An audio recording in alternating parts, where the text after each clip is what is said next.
Imagine walking through the Misty Mountains, believing you are safe, only to discover that every stone, every shadow, and every breath of wind was watching you long before you arrived.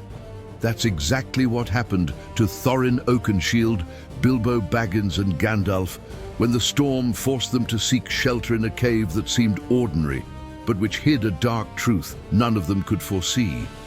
Because behind that wall lay an invisible realm where laughter echoed in the darkness and death had gleaming eyes. And when the goblins emerged from the mountain's fissures, dragging the company into their subterranean world, it became clear that that night would change not only their journey, but the fate of all Middle-earth. What happened down there, in the Great Goblin's chambers, in Bilbo's encounter with Gollum, in the blue light of Glamdring cutting through the darkness, was more than a lost chapter of The Hobbit. It was the seed of a war that none of them imagined they had ignited. And that is why this story deserves to be revisited with attentive eyes, because every detail reveals a transformation that Tolkien hid behind the scenes. Before we continue, tell me in the comments, where are you watching from now? And what time is it there? It's always amazing to see how this journey connects people all over the world. If this type of narrative captivates you, inspires you, and makes you see Middle-earth in a deeper way, take the opportunity to subscribe to the channel and leave a like. That way I can continue bringing you stories that take you right into this universe. Let's continue this adventure together. The crossing of the Misty Mountains has always carried symbolic weight in the stories of Middle-earth, as if those ancient slopes held secrets that preferred to remain dormant. When Thorin Oakenshield's company arrived at the so-called High Pass, everything indicated that this would be the most sensible path. The trail was known, relatively stable, and many ancient travelers claimed that among all possible routes, this was the least hostile. It was natural that the dwarves, tired from their journey, would choose precisely the path that conveyed security, however superficial. But therein lies the silent irony of great stories. The feeling of security almost always precedes the first step towards real danger. In that specific stretch, each stone seemed ordinary, each shadow seemed harmless, and yet there was something in the air, one of those subtle premonitions that the mind tries to ignore, as if the mountain itself breathed a warning that no one was ready to hear. The hidden truth was that the goblins knew that region better than any dwarf or passing traveler. For decades, perhaps centuries, they had studied the behavior of those who dared to cross those heights. They knew where the snow treacherously accumulated, where the winds shifted abruptly, and most importantly, where the enemy felt too protected to realize they were being watched. With a strategic mindset that many underestimated, the goblins transformed the High Pass into a theater of capture. There, every detail had a purpose, from the disguised entrance to the seemingly innocent rock where so many sought shelter. From the outside, it appeared to be just another ordinary cave among many, but behind it, the orcs orchestrated silent, cold, and methodical decisions, as if awaiting only the perfect moment to pull the thread that would unravel the entire fate of the company. Thorin and the others had no way of knowing. They were focused on the journey itself, on the weight of the mission they carried, and on the impact each choice would have on the future of the lost kingdom beneath the lonely mountain. And it is precisely in these invisible backstage areas of adventure that many narratives are sustained, when trust becomes a kind of emotional shield that prevents the traveler from seeing the imminent transformation. For them, the mountain was just another geographical obstacle. For the goblins, it was living territory shaped by its tunnels, traps, and secret routes. As the dwarves moved forward, the darkness moved pieces as on an invisible chessboard, preparing a bitter revelation that would change not only the pace of the journey, but the very destiny of Middle-earth at that moment. Bilbo, even without fully understanding, felt a growing strangeness. that kind of heavy silence that precedes inner storms. The winds blew erratically, as if carrying ancient stories of travelers who never reached the other side. It was as if the mountain were testing the company's resolve, observing each step with almost cruel care. The journey, which had begun with the promise of recovery and hope, was slowly beginning to twist into something denser, deeper, more unpredictable. And even if no one admitted it aloud, there was a shared unease, a feeling that traversing those stones might require more than physical strength. It might require emotional courage, discernment, and the ability to face one's own vulnerability. The illusion of safety is one of the most powerful traps on any journey. It invites the traveler to lower their guard, to believe that the worst is over, and that from there on, the road will only be a route, not a threat. But in Tolkien stories, true danger always hides where no one looks. And there, at the high pass, the mountains weren't just observing, they were about to reveal their true face. Now I want to delve even deeper into this subject. The storm descended upon the Misty Mountains with the force of something less natural and more determined, as if the landscape itself were pushing Thorin's company down a path they didn't want to tread. The wind swirled among the rocks, bringing with it the kind of cold that not only touches the skin, but seems to probe thoughts, weighing on every decision. When they finally spotted a cave, the collective feeling was one of immediate relief. The kind of relief that arises when the body finds shelter before the mind questions whether it is truly safe. At first glance, the cave seemed empty, just a dark and silent space amidst the chaos of the rain. A refuge that appeared as a blessing in the middle of an already exhausting journey. But it is precisely in these calm abodes that the hidden truth lies. And that night, something in the atmosphere carried a discreet, almost imperceptible premonition, as if the mountain were holding its breath. Gandalf, ever vigilant, scanned the interior with the investigative gaze typical of someone who has seen too much to trust the obvious.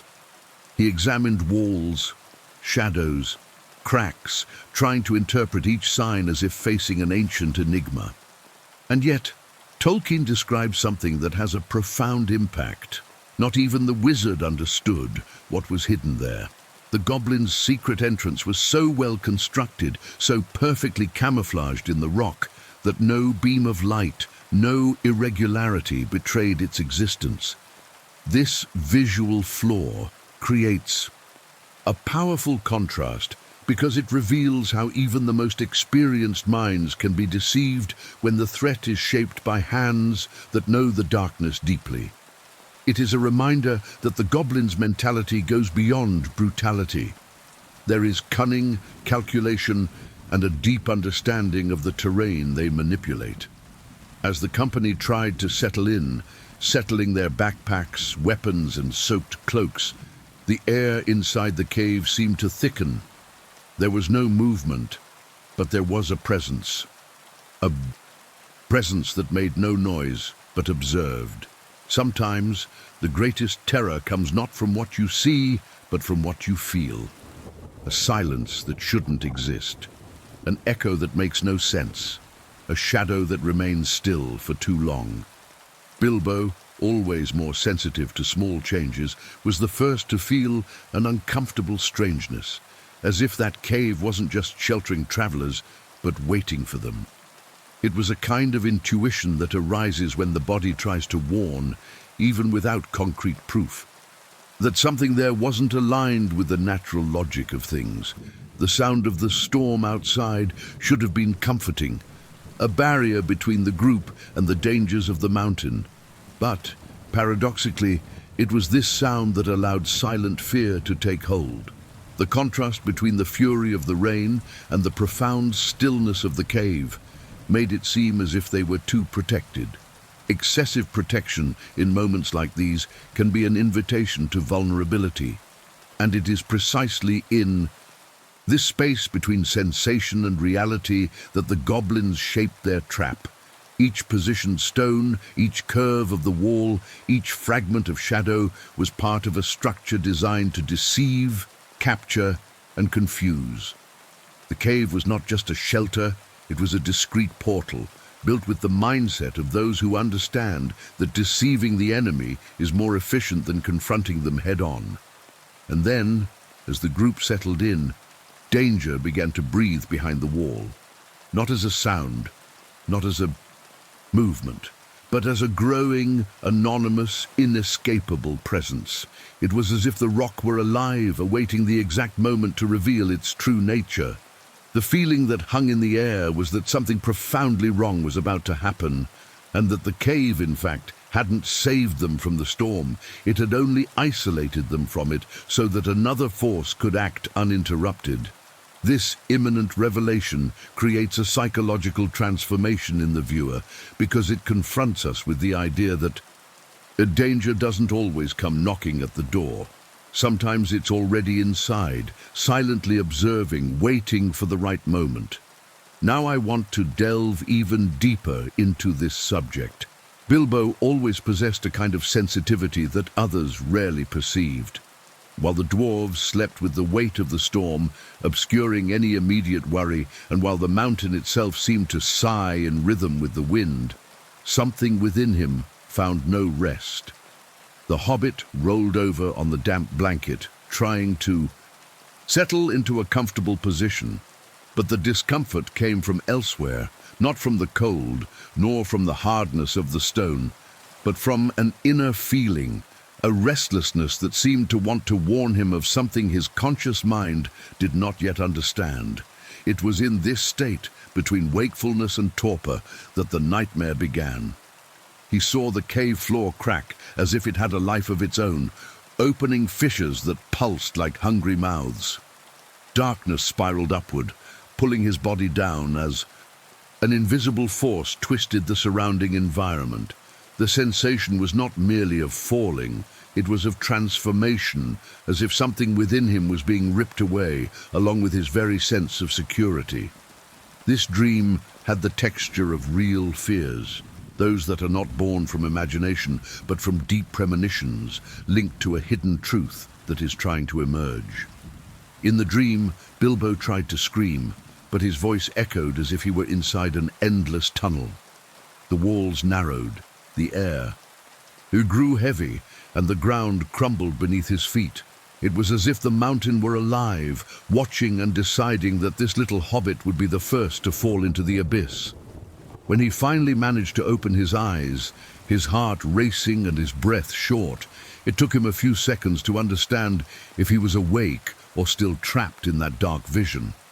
The cave remained silent, but now the silence had a different quality, dense, vibrant, almost conscious. He ran a hand over his face, trying to push away the rest of the nightmare, but something inside him insisted. This was not just a dream. It was a warning. And then he saw it. The crack in the wall was truly open, exactly as in the dream, as if the rock had obeyed the same mysterious force that had swallowed him in the nightmare. The difference was that now there was no symbolic darkness, but a concrete, deep darkness, the same one that hidden creatures take advantage of. Bilbo felt his throat dry, not from physical fear, but from the sudden realization that his mind had detected something before his eyes. This is the part of the journey where perception becomes a silent weapon, when instinct speaks before reason. He tried to warn his companions, but time was already distorted around them. The danger wasn't coming. He was already inside the cave, breathing in the space between sounds. The anxiety Bilbo felt mingled with a kind of emotional shock, as if he had witnessed a fragment of the future without having control over. What would come next? Tolkien describes the sequence with almost surgical precision. The breach opens, the air changes, and before any decision can be made, the horror begins to materialize. The transformation of the environment is almost immediate. The cave, which was previously just a shelter, begins to function as a mechanism. The wind stops, the shadows shift position, and the few noises become a harbinger of something greater. Bilbo, still paralyzed between dream and reality, senses a presence approaching, something that doesn't walk, but glides through the darkness with the confidence of someone who dominates those subterranean depths. This moment creates a kind of slow and cruel revelation for the viewer. The dream was not an accident, but a psychological anticipation of what was about to happen. And when dozens of goblins burst through the crack, grabbing dwarves, pulling chains, knocking over sacks and weapons, all the accumulated anxiety explodes in a scene of absolute chaos.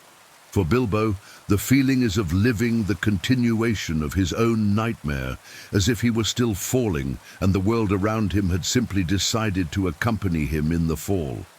The difference is that now there is no longer the possibility of waking up. The journey has encountered its first major rupture, and that little hobbit who previously sought only to survive an unexpected journey now faces the real impact of being among forces he barely understands. All of this alters the company's mindset, even if not verbally. The dwarves realize they are not only dealing with natural obstacles, but with enemies capable of strategy, patience, and precision. And Bilbo, silently, begins to understand that his presence there is not a mistake, but part of a greater destiny that is still gradually revealing itself. Now I want to delve even deeper into this subject. The moment the goblins burst through the crevice happens without warning, without logic, and certainly not according to the natural order of things. It's a brutal rupture, almost as if the darkness had decided to materialize all at once. What was once dense silence transforms into uncontrolled movement. The air seems to vibrate like a rope stretched too tightly, finally snapping. Bilbo barely has time to understand what is happening before he sees the cave overrun by twisted figures with gleaming eyes and deformed smiles. They move with a speed that seems more like instinct than skill, as if the darkness were an extension of their own bodies. The immediate feeling is one of absolute powerlessness, because the company is not only facing enemies, it is facing an entire environment that has always belonged to them. It's as if the goblins have emerged from the rock itself, like shadows that have finally found flesh to grasp. The scene unfolds with a chaotic energy that replaces any hope of coordinated reaction. The dwarves try to raise weapons, but are overwhelmed before they even fully rise. Bilbo feels rough hands grabbing his cloak, violently pulling it away from the ground, while other goblins scatter, knocking over backpacks, kicking objects, celebrating the capture as if it were an ancient ritual. And most disturbing is the laughter. That sharp, irregular laughter that expresses not humor, but cruel pleasure. At the same time, the goblins begin a chant, a dark and rhythmic song that echoes off the cave walls, each word laden with cruelty and a distorted mentality that sees suffering as spectacle. Tolkien describes this song as something sinister, almost macabre, and when we imagine its melody echoing underground, it gains an even stronger psychological dimension. It is at this moment that the hidden truth of the situation is revealed. The cave was never a simple shelter, it was a carefully prepared portal to capture intruders. The goblins were not just nearby, they were waiting. They knew the terrain, they knew where to step, they knew where the echo favored their attacks. This total dominance creates a profound emotional impact, because it transforms Thorin's company from determined travelers into disoriented prey. Bilbo, dragged through the uneven tunnel, feels the temperature drop and the light disappear almost completely. Each step into the mountain is a departure from the safe world he knew and a forced entry into a universe where the logic of the surface has no validity. He tries to remember what he put into that journey, tries to mentally recover some comfort. But everything falls apart before the sound of grotesque barking, the clanking of chains, and the damp smell of ancient stone mixed with smoke and sweat. This attack is not merely physical, it's a psychological shock to the company. The sense of control vanishes. The journey, which until then seemed guided by conscious decisions, now enters territory commanded by forces that move in the shadows. And at the same time, there is a transformative element, because it is in the face of this kind of adversity that the true nature of the characters begins to emerge. The dwarves, though dominated, maintain a silent firmness, as if honoring an ancestral tradition of resistance. Bilbo, despite his fear, realizes that something within him refuses to give up, as if a dormant part is awakening in the face of chaos. It is in these small details, in these inner workings of each character, that Tolkien's story gains depth and reveals how even the most chaotic moments can serve as catalysts for growth. As they are led deeper into the caverns, the goblin's song grows louder, more confident, as if capturing the company were only the first step in a cruel spectacle they intend to stage. The sound seems to come from all sides at once, filling the cave with a dark energy that fuels the very mentality of the creature singing it. And it's impossible not to wonder how many other travelers have already gone through this, how many other stories ended there, lost in the darkness, without witnesses. This reflection adds narrative weight because it reveals the dimension of the threat the dwarves face. Not just physical violence, but an entire culture based on brutality. With each meter they descend, the company moves further away from the light of the world and enters a hidden truth that few have dared to explore. The Goblin City is not just an underground shelter, but a living organism, pulsating with its own intentions. And it is precisely at this point in the journey that the tension reaches its first peak, because the capture is only the beginning of something much bigger. Now I want to delve even deeper into this subject. Being dragged into the mountains wasn't just a change of scenery for Thorin's company. It was a passage to another world, a world that existed parallel to the one they knew, but which followed its own rules, its own distorted sense of organization and power. As the goblins pulled chains, shoved prisoners, and laughed with that harsh sound that seemed to scratch the stone, the darkness began to take shape before Bilbo's eyes.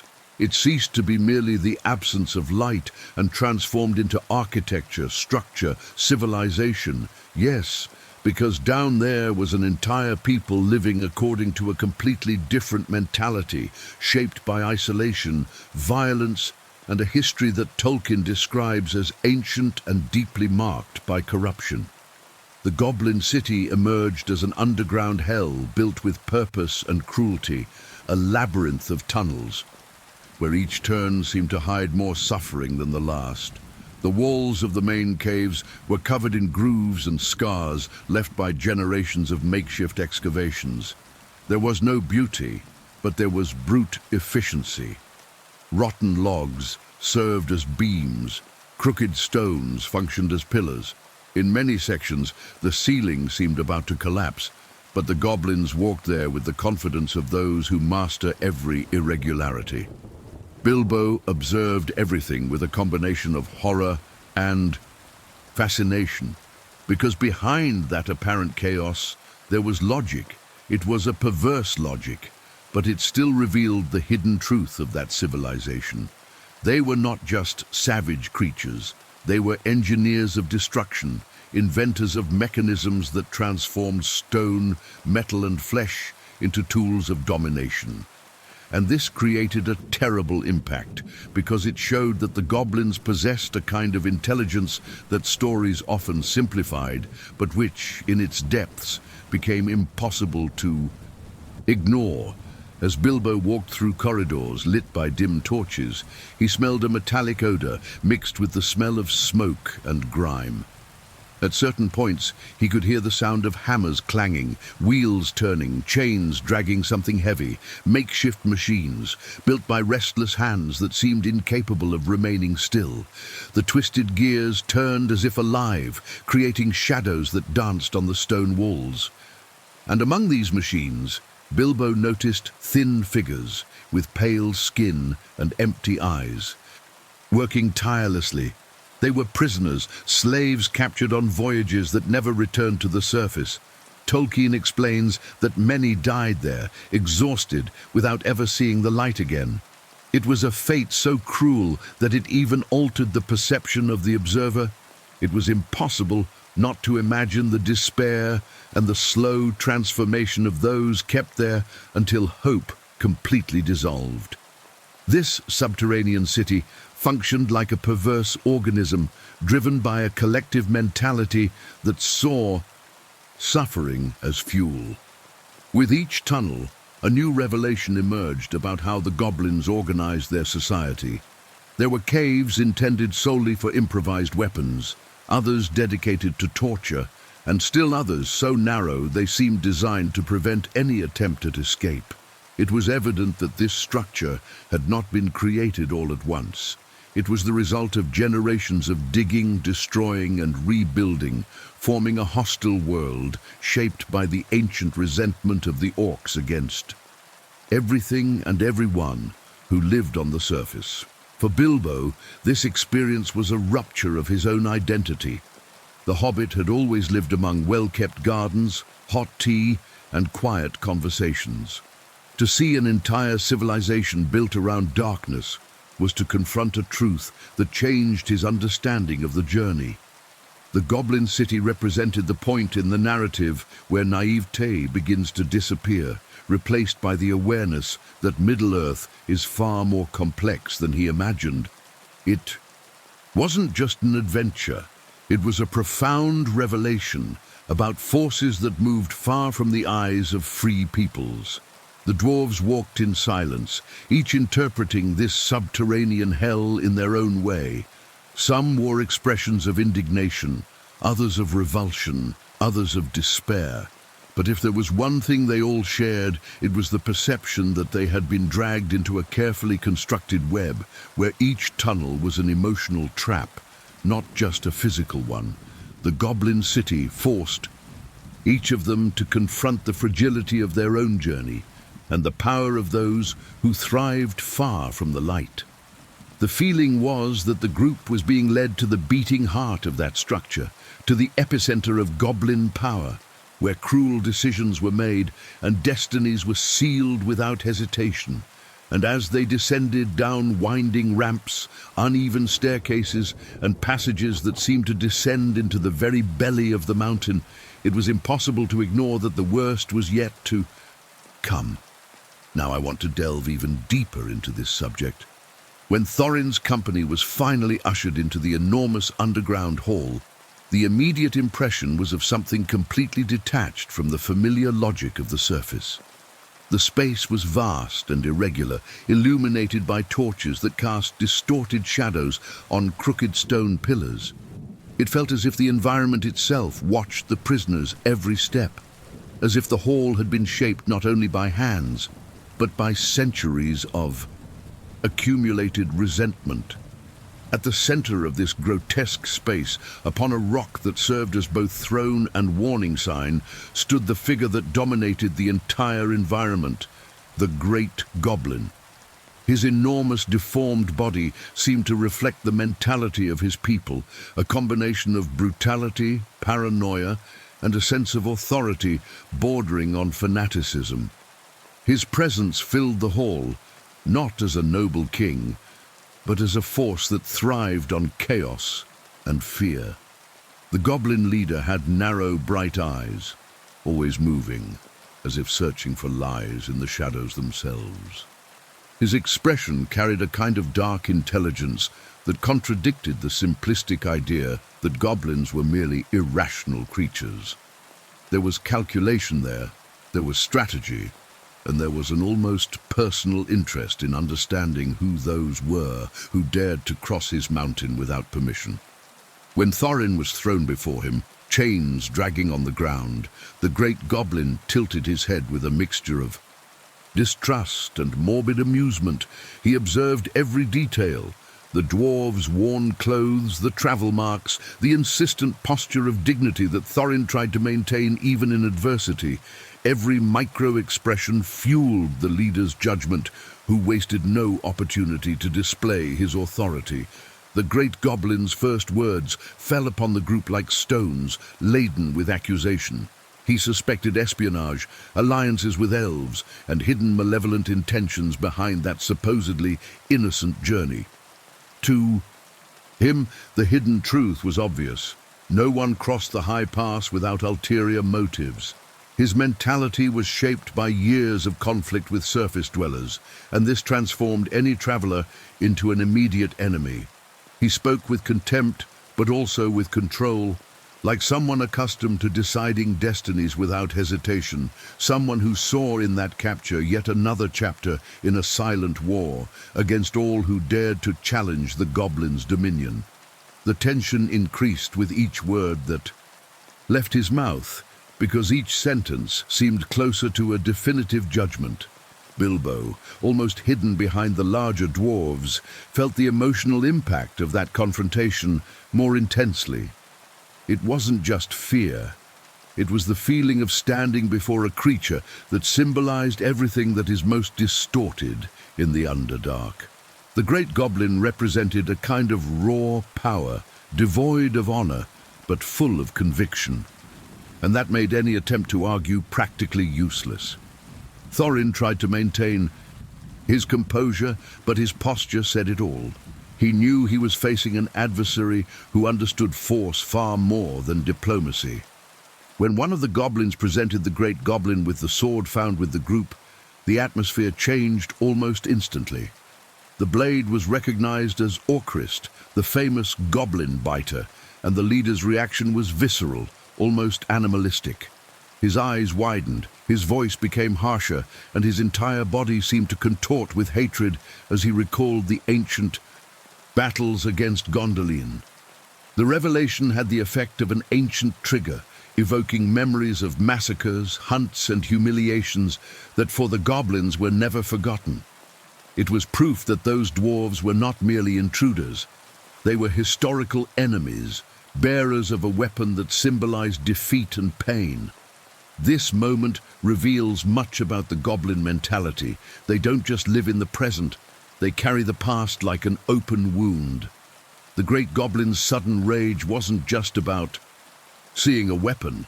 It was about seeing a symbol of his own vulnerability, and this made the company's situation even more dangerous, because now it wasn't just a matter of territorial invasion. It was personal. The Great Goblin's domineering authority took on a more brutal, more emotional form, and the group realized they were about to face a decision that would irreversibly define their destinies. The entire hall seemed to vibrate with the leader's rage, as if the underground city itself responded to his emotional state. Bilbo felt a shiver run through his body, understanding that at that moment they were at the point where journeys break or are completely transformed. The immediate future depended on a spark, an event that could alter the course of that apparent death sentence. Now I want to delve even deeper into this subject. When the blade was raised before the Great Goblin, the subterranean hall seemed to breathe differently, as if even the walls recognized the glow emanating from it.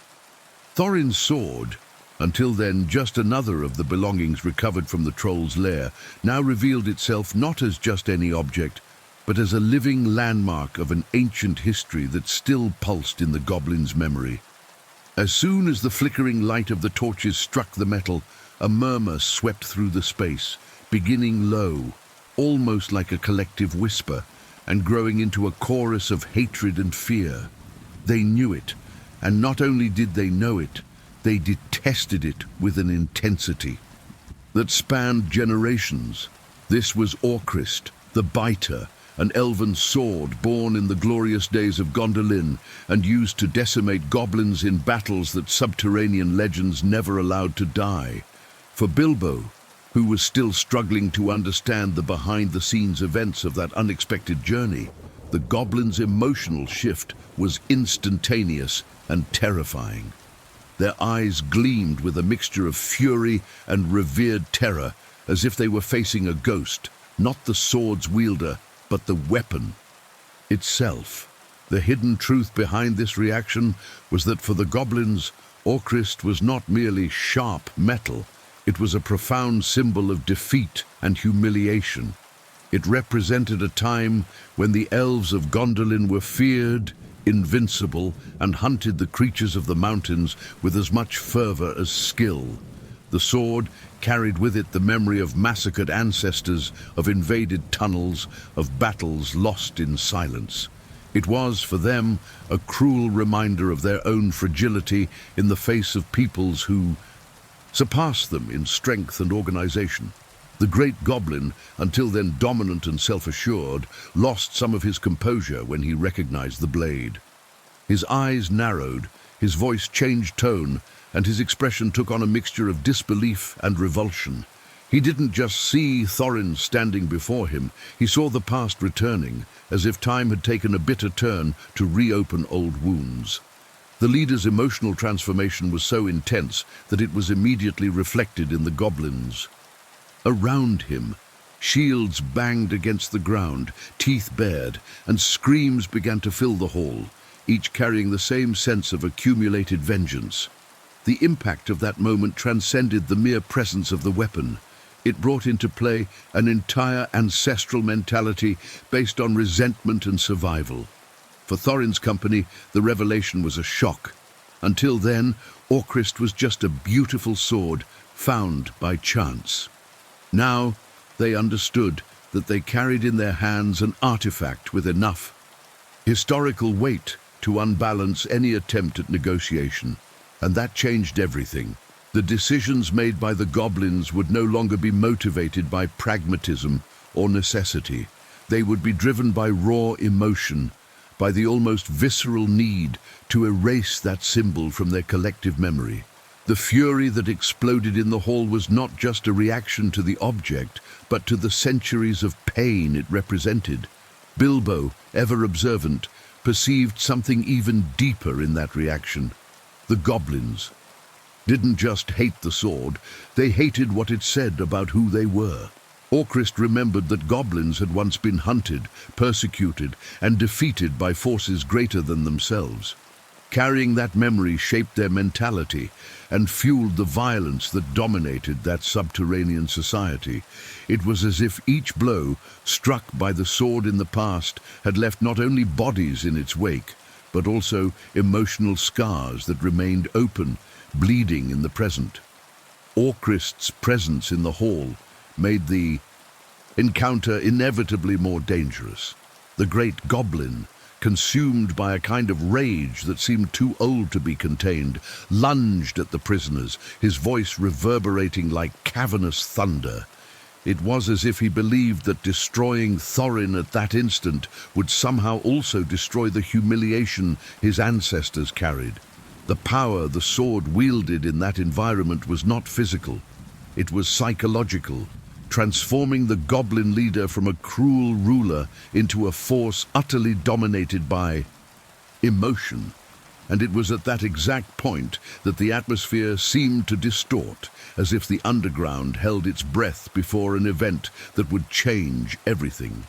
The glint of the sword, the screams, the collective fury, the past colliding with the present. Everything accumulated at an inevitable breaking point. It was evident that something was about to shatter in that fragile balance between hatred and opportunity. Now, I want to delve even deeper into this subject. The moment the Great Goblin senses Orcrist's presence marks a brutal turning point in the atmosphere of the subterranean hall. What was once controlled hostility transforms into pure hatred, and the leader's emotional transformation is so sudden that it seems to alter even the vibration of the cave. He no longer speaks as an authority, but as a creature driven by ancestral resentment, ready to unleash upon those prisoners the full weight of the defeats his people have borne for generations. His voice deepens, his posture leans forward, and his eyes gleam with a kind of primal fury that ignores reason, strategy, or prudence. From that moment on, there is no room for dialogue, explanations, or negotiations. The sentence is given even before it is pronounced: death. When the Great Goblin finally orders the dwarves to be torn apart, smashed to pieces, and cast into the depths, the sound of his voice echoes off the jagged walls like an inevitable decree. The intensity of the order leaves no room for doubt. It is laden with urgency, a visceral desire to eliminate not only the intruders, but everything they represent.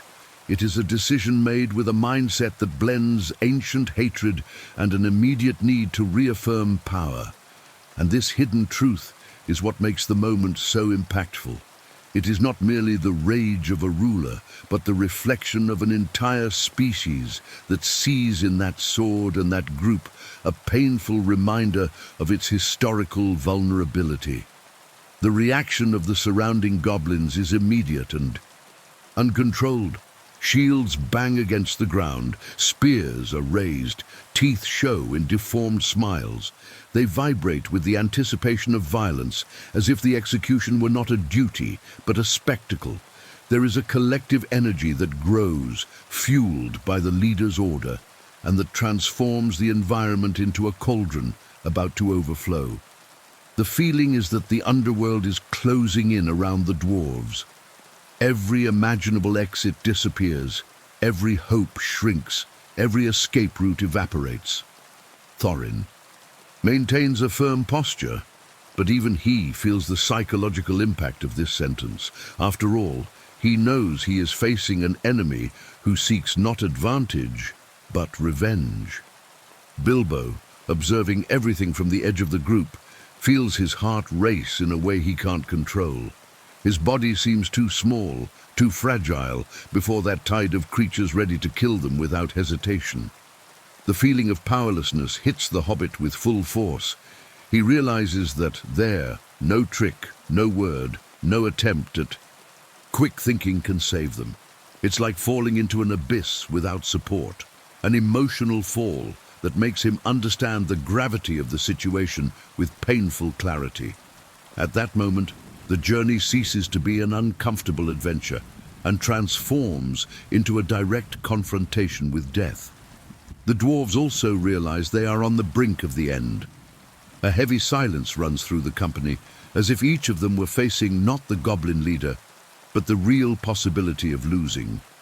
Everything, the mission, the honor, the return to Erebor, their own lives.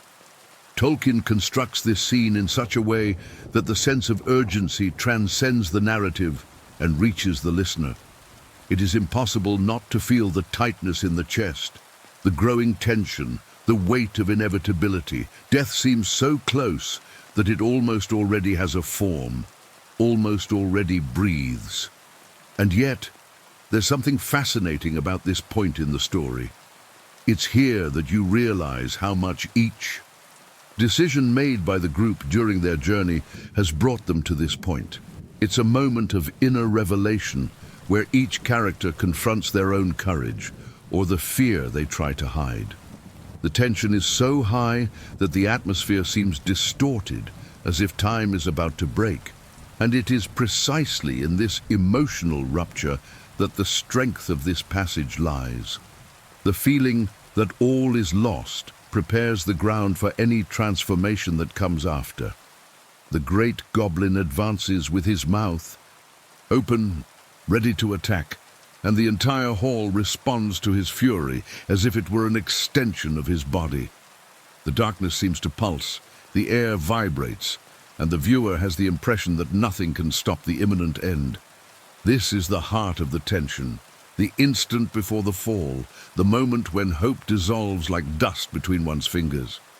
It is the point in the journey where danger ceases to be a possibility and becomes a concrete reality.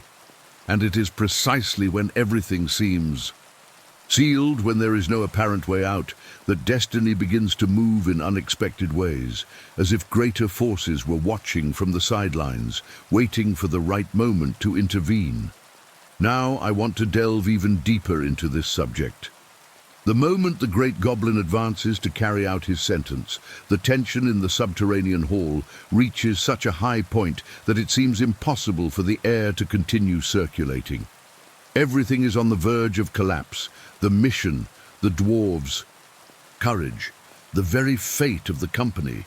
It's as if darkness is about to swallow not only those prisoners, but also any trace of hope that still resists. And then, when the final blow seems inevitable, something happens. It's not a sound, not a movement, but a sudden absence. The lights go out. Darkness closes in on itself, and for a second, no one knows if they are breathing, falling, or dreaming. The hall itself seems to lose its shape. It's an absolute void, so sudden that even the goblins hesitate, unable to see the next step. It is in this interval, in this almost ritual suspension between death and revelation, that the first indication of the transformation to come appears. A blue smoke. It doesn't spread like ordinary smoke. It pulsates. It vibrates. It emits white flashes that crackle like small storms contained within themselves. The goblins, accustomed to the darkness, recoil like animals that see an ancient predator, something that stirs memories they would rather forget. For Bilbo, the feeling is that the impossible is happening. It's not just a light, it's a presence, a force that breaks the claustrophobic dominion of those tunnels and creates a luminous fissure within the darkness. The blue smoke seems to have a life of its own, and in its center emerges the silhouette that the Hobbit would never forget. Tall, firm, completely out of place in that subterranean realm, as if carrying with it a piece of the surface, of light, of the open air. Gandalf. And then, Glamdring shines, not like an ordinary blade, but like a fragment of something ancient, linked to battles far greater than that cave could withstand. Its glow illuminates not only the physical space, it illuminates minds, reveals intentions, exposes the hidden truth of the difference between brute force and force guided by purpose. To the goblins, that sword is as feared as Orcrist. Not by chance, it too has an ancient history. It too participated in the fall of many of the ancestors who now howl. In fear and hatred, the visual impact of this moment is so strong that even the shadows seem to flee from it. The Great Goblin tries to react, but the very energy of the environment seems to turn against him. The blue smoke grows, envelops, confuses, and then, in a blow so swift it seems to break time itself, Glamdring cuts through the air and finds his target. It is a single blow, direct, precise, definitive. The grotesque authority that dominated that hall moments before crumbles before the prisoner's eyes. The leader's body falls with a crash that echoes through the tunnels like an involuntary announcement of liberation. The silence that follows is not real silence. It is the abrupt interruption of a tyranny. And for the first time since being dragged into that underground place, the dwarves breathe as if they had emerged from underwater. The chaos that once suffocated them transforms into a glimmer of hope, not complete, not tranquil, but enough to rekindle their fighting spirit. Bilbo feels something that is not just relief. It is the realization that forces greater than he imagined are watching the journey from behind the scenes, interfering in the moments when the line between life and death narrows too much. Gandalf's arrival is not merely physical, it alters the entire emotional dynamic of the scene. Where there was despair, movement arises. Where there was dominance, doubt arises. Where there was total shadow, light appears. even if that light is blue, unstable, almost wild. The goblins surrounding the group instinctively retreated, some stumbling, others howling in fear, and many unable to comprehend how their ruler had fallen so quickly. The wizard's presence was not only unexpected, it was unacceptable to them, a complete shattering of the sense of control they had maintained over that territory. And this changed everything. The urgency, previously focused on executing the dwarves, now shifted to escape, to survival, to reorganizing a reality that had been torn apart in a single instant. The company, still stunned, sees in Glamdring's glow the first real spark of possibility since they set foot in that cave. It's a scene of emotional transformation that Tolkien masterfully constructs. The fall of the tyrant, the return of the light, the complete reversal of the balance of power. But at the same time, Gandalf knows that this is only the beginning of a complex escape, full of quick decisions and even greater risks. Because overthrowing the Goblin King doesn't destroy the labyrinth that surrounds the company. It only awakens its corridors. And it is precisely in this contrast between relief and urgency that the journey gains a new rhythm, paving the way for revelations that only emerge when survival is at stake. Now I want to delve even deeper into this subject. The fall of the Great Goblin created a kind of silence that seemed impossible in that underground, always teeming with noise, screams, and threats. It was as if the mountain itself was trying to understand what had just happened, but this silence was short-lived. In a matter of seconds, the chaos reorganized itself, changing form, direction, and purpose. The goblins still in the hall ran in desperation, others tried to attack blindly, and some disappeared into the narrow tunnels that intertwined like veins in a living organism. It was in this unstable, almost chaotic environment that the escape truly began. Not a planned or calmly guided escape, but a race driven by instinct, urgency, and the absolute need to survive. Gandalf, still with Glamdring gleaming, naturally assumed leadership of the retreat. He knew the goblins' behavior well. He knew that without their leader, they would become more aggressive and disorganized at the same time. It was a collective mentality driven by panic and a desire for revenge, an explosive combination that made every second even more dangerous. The dwarves, despite their fatigue and the emotional impact of the confrontation, followed the wizard through narrow passages, improvised slopes, and dark tunnels that seemed to try to swallow them at every turn. It was impossible not to notice how the journey was rapidly transforming, ceasing to be merely a mission to reclaim a lost home, and becoming a living testament to how decisions and unexpected events can change the course of everything. And as the company moved forward, Bilbo lived his own narrative, separate, unexpected, and profoundly symbolic. His fall after the goblins, his disoriented run, his sliding through tunnels that no map ever recorded, all this led him directly to the encounter that would change not only his journey, but the history of all Middle-earth. In the heart of darkness, far from the dwarves and the wizard, he found Gollum, a being consumed by obsession, deformed by loneliness, yet still cunning, dangerous, and unpredictable. This encounter, which seemed like just an isolated piece of the adventure, would make possible one of the greatest chapters in the destiny of the entire age, the discovery of the One Ring. And it is fascinating to see how Tolkien constructs narrative layers that intersect not by coincidence, but by a hidden truth about how each action has the potential for profound transformation. While Bilbo engaged in his mental game with Gollum, the dwarves emerged through the East Gate, the goblins' famous back door, an ancient exit used both for escapes and for stealth attacks into the lands beyond the mountains. There, on the border between darkness and light, the company finally breathed fresh air. But there was something different about that breath. It was the air of those who had survived, but also of those who realized that their journey had not only continued, it had changed. The death of the Great Goblin was not merely the fall of a local leader. It was the breaking of an underground balance that for decades had kept the orcs scattered but relatively controlled. Now, with their leadership destroyed and their honor wounded, something much greater was stirring behind the scenes. It was from this power vacuum that Bolg, son of Azog, leader of the orcs of Gundabad, emerged. News of the Great Goblin's death reached the northern mountains like a spark, igniting a dry field. Bolg, already known for his aggression and ruthless strategy, saw this not as a problem, but as an opportunity.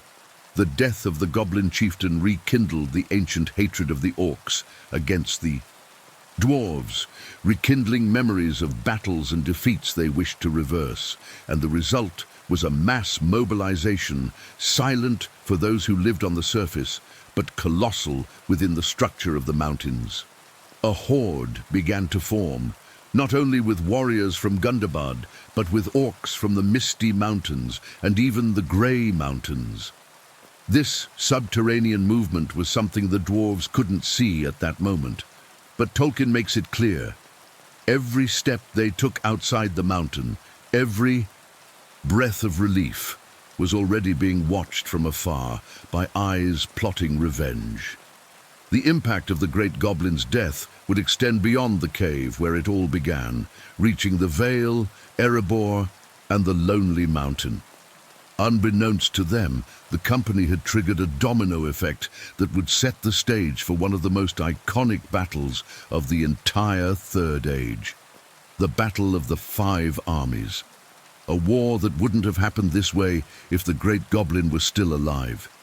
It's curious to observe how Tolkien subtly weaves these consequences together. An event that, at first glance, might seem like a detail within the dwarves' journey, transforms into a catalyst for an enormous conflict. It shows how each decision, each action, and even each mistake can provoke revelations greater than any character is capable of understanding at that moment. And this perception gives the reader, or the viewer, an extra layer of immersion, a deeper understanding of the interconnectedness between the peoples, their suffering, and their destinies. The escape through the back door was just the beginning of a new phase in their journey, not its end. Because while the company tried to regain its rhythm and understand what awaited them ahead, forces far greater than themselves had already been awakened. Now I want to delve even deeper into this subject. And if you've made it this far with me, passing through each tunnel, each shadow, and each revelation of this journey, it's because this kind of story also speaks to something within you. So, before moving on, let me extend a gentle invitation, almost like continuing a good conversation by the campfire. If this content has helped you see Middle-earth with a deeper perspective, consider subscribing to the channel.